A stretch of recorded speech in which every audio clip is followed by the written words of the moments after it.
ఇప్పుడు జావా తీసుకున్నారనుకోండి, జావాలో ఒక కోడ్ని ఒక ప్రాబ్లమ్ని 10 lines ఆఫ్ కోడ్లో రాస్తే పైథాన్ని 2 lines ఆఫ్ కోడ్లో కూడా రాసేయచ్చు అనమాట.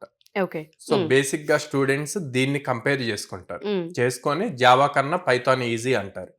అంటే ఇక్కడ ప్రాబ్లం ఏమొస్తుంది అంటే, ఓకే పైథాన్ ఈజీ, మీరు 2 linesలో కోడ్ రాస్తున్నారు, కానీ దాన్ని ఆప్టిమైజ్డ్ వే కింద కన్సిడర్ చేస్తాం. కంపెనీస్ అది చూడరు. కంపెనీస్ మీరు 2 linesలో రాశారు లేకపోతే 10 linesలో రాశారు అన్నది చూడరు. బెస్ట్ సొల్యూషన్ ఏంటి అన్నది చూస్తారు. ఓకే, ఆ బెస్ట్ సొల్యూషన్ అన్నది ఎప్పుడు చూస్తారు అంటే, మీరు రాసిన ప్రోగ్రామ్ ఎగ్జిక్యూట్ చేసినప్పుడు ర్యామ్ ఎంత తీసుకుంటుంది, ఓకే టైం ఎంత తీసుకుంటుంది రన్ అవ్వటానికి, ఈ రెండింటిని కన్సిడర్ చేస్తారు. సో నేను అందుకే స్టూడెంట్స్కి ఎప్పుడైనా సరే ఫస్ట్ ఆప్టిమైజ్డ్ వే రాయకూడదు, ఫస్ట్ క్లియర్ ఇన్ డీటెయిల్డ్.